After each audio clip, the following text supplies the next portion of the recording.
Hi செல்லம், இன்னைக்கு நம்ம வீட்டு சமையல்ல என்ன ரெசிபி பார்க்க போறோம்னா பள்ளிப்பாளையம் சிக்கன். இது நாட்டுக்கோழில செய்வாங்க. அதை எப்படி செய்யலாம், அதுக்கு என்னென்ன பொருள் தேவைங்கிறத இப்ப நம்ம பார்க்கலாம். நான் ஒரு 1/2 kg நாட்டுக்கோழி எடுத்திருக்கேன். எடுத்துட்டு இதுக்கு ஒரு அரை எலுமிச்சப்பழம் எடுத்து வச்சிருக்கேன்.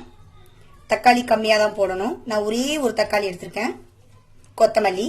இதுக்கு மெயின் தேங்காய் எண்ணெயும் தேங்காய் பத்தையும் தான் மெயின்.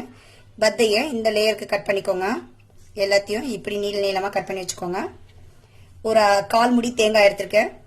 ஒரு 10-15 காஞ்ச மிளகாய், உங்கள் காரத்துக்கு எப்படி வேணுமோ அப்படி எடுத்துக்கலாம். கொஞ்சம் கரம் மசாலா, கொஞ்சம் பெப்பர், மஞ்சத்தூள், இஞ்சி பூண்டு பேஸ்ட்டு, தேங்காய் எண்ணெய், வெங்காயம் 2 வெங்காயம் எடுத்திருக்கேன், கருவேப்பிலை. வாங்க இப்போ ரெசிபிக்குள்ள போகலாம். இப்போ நம்ம பள்ளிப்பாளையம் சிக்கனை ரெடி பண்ண ஆரம்பிக்கலாம். முதல்ல இதுக்கு ஒரு 100 ml தேங்காய் எண்ணெயை சேர்த்துக்கலாம். இப்ப நாம இதுல அரிஞ்சு வச்சிருக்க தேங்காவை பொரிச்சு எடுத்துடலாம். கொஞ்சம் லைட்டா இந்த மாதிரி எண்ணெயில பொரிச்சுக்கலாம். இந்த டேஸ்ட் தான் இந்த ரெசிபிக்கு. தேங்காய் எண்ணெயும் தேங்காய் பத்தையும் தான் சேர்க்கணும். இப்போ இது கொஞ்சம் நம்ம பொரிக்கலாம். இது லைட்டா அப்படியே கொஞ்சம் மெருக வந்த உடனே இதை நாம இதுல இருந்து எடுத்துடணும். இப்ப நான் தேங்காவை இந்த மாதிரி லைட்டா பொன்னிறமா வரா மாதிரி பொரிச்சு எடுத்துட்டேன். இதுக்கப்புறம் நாம சோம்பும் பட்டையும் இதில் சேர்த்துக்கலாம்.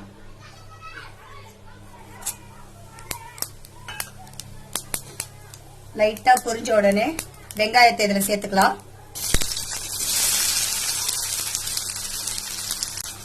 ரெண்டு வெங்காயம் அரிஞ்சிருக்கேன். 2 வெங்காயத்தை இதுல சேர்த்து வதக்கிக்கலாம். கொஞ்சம் மெருக வரட்டும். காஞ்ச மிளகாவை இப்பவே சேர்த்துக்கலாம்.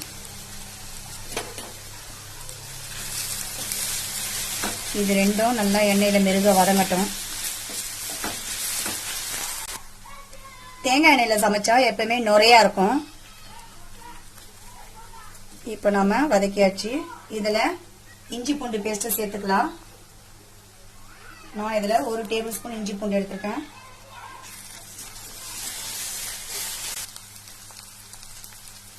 இது நல்லா வதங்கிட்டாரு. இஞ்சி பூண்டு பேஸ்ட் போட்டா எப்பவுமே அடி பிடிக்கும்.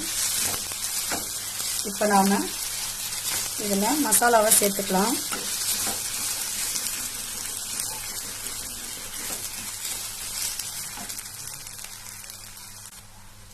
இப்ப இதுல 1/2 டேபிள் ஸ்பூன் மஞ்சத்தூள் போட்டுக்கலாம்.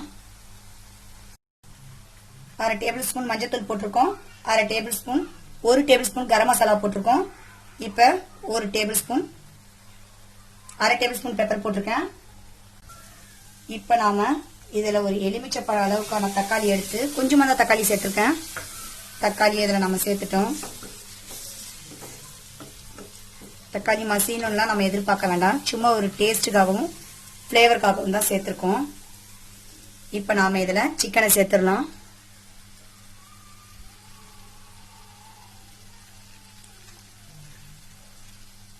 நாம இதுல 1/2 கிலோ நாட்டுக்கோழி எடுத்து அவங்க மஞ்சத்தூள் போட்டு கொடுத்துருந்தாலும் நாம இதை போட்டு அலசியிருக்கோம். இப்போ 1/2 kg சிக்கனை இதில் சேர்த்துக்கலாம்.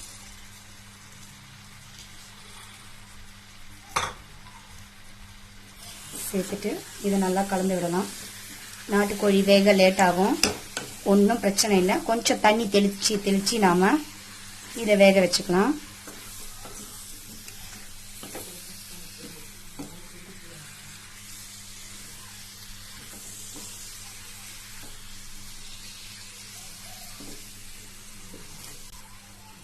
இப்ப இவரு நல்லா வதங்கிட்டு இருக்காரு. இவர் கொஞ்சம் வதங்கட்டும். இதுக்கு தேவையான உப்பை நாம சேர்த்துடலாம்.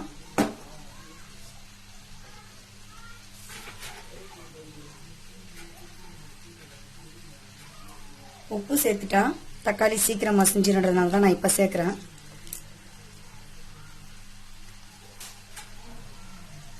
இப்ப இவரு நல்லா வதங்கட்டும்.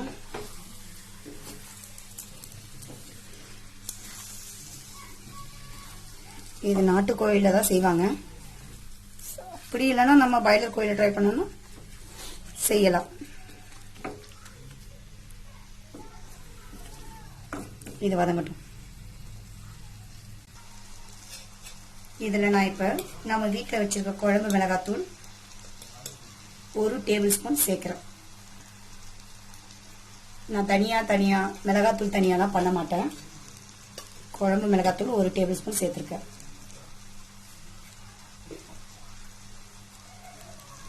இதை நாம இப்ப கலந்து விட்டுக்கலாம்.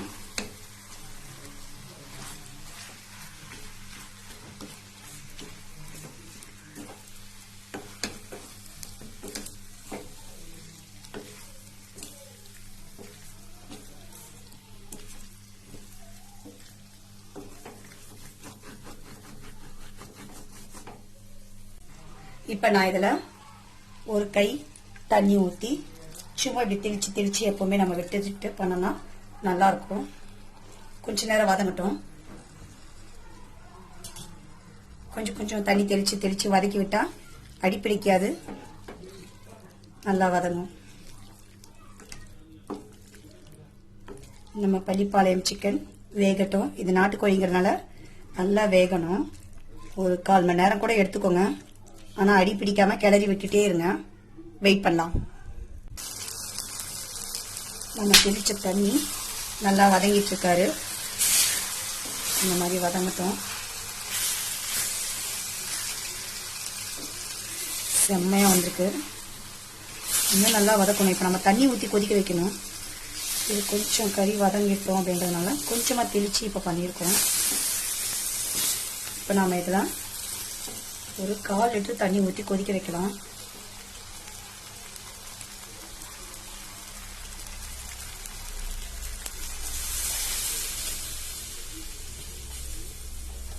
நான் இதில் 1/4 லிட்டர் தண்ணி ஊற்றிருக்கேன்.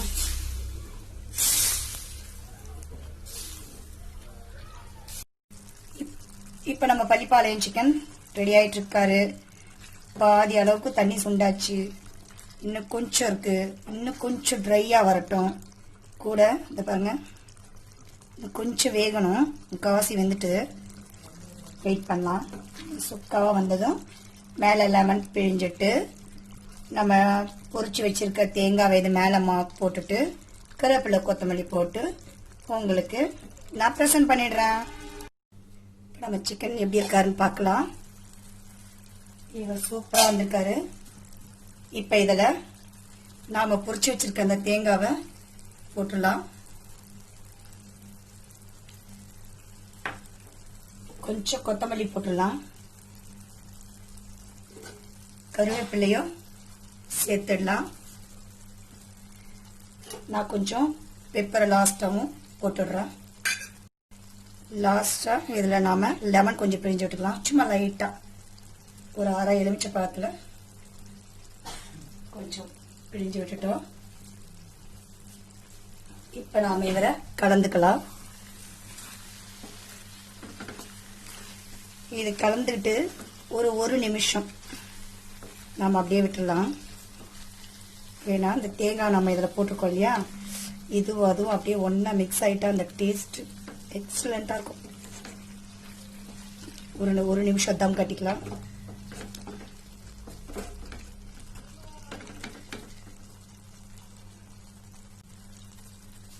இப்போ இது ரெடியாக போகுது. ஒரே நிமிஷம் தம் போட்டுட்டு நான் இதை உங்களுக்கு பிரசன்டேஷன் கொடுத்துறேன். ஃப்ரெண்ட்ஸ், இப்போ நம்மளோட பள்ளிப்பாளையம் சிக்கன் ரெடி ஆயிடுச்சு. இதை நான் நினைச்சதை விட ரொம்ப அருமையாவே வந்திருக்கு.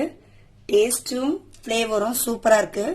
இதுல ஒவ்வொரு தேங்காவும் டேஸ்ட் பார்க்கும்போது ரொம்ப அலாதியா இருக்கு. எனக்கு ரொம்ப பிடிச்சிருக்கு. இது உங்களுக்கும் பிடிக்கும். நீங்க இதை நான் சொல்ற அளவுல செஞ்சீங்கன்னா உங்களுக்கு இதே இதுல கிடைக்கும். ட்ரை பண்ணி பாருங்க. கண்டிப்பா உங்களுக்கு பிடிக்கும். லைக் பண்ணுங்க, ஷேர் பண்ணுங்க, கமெண்ட்ஸ் பண்ணுங்க. கண்டிப்பா மறக்காம சப்ஸ்கிரைப் பண்ணுங்க. பெல் ஐகானையும் அழுத்திடுங்க.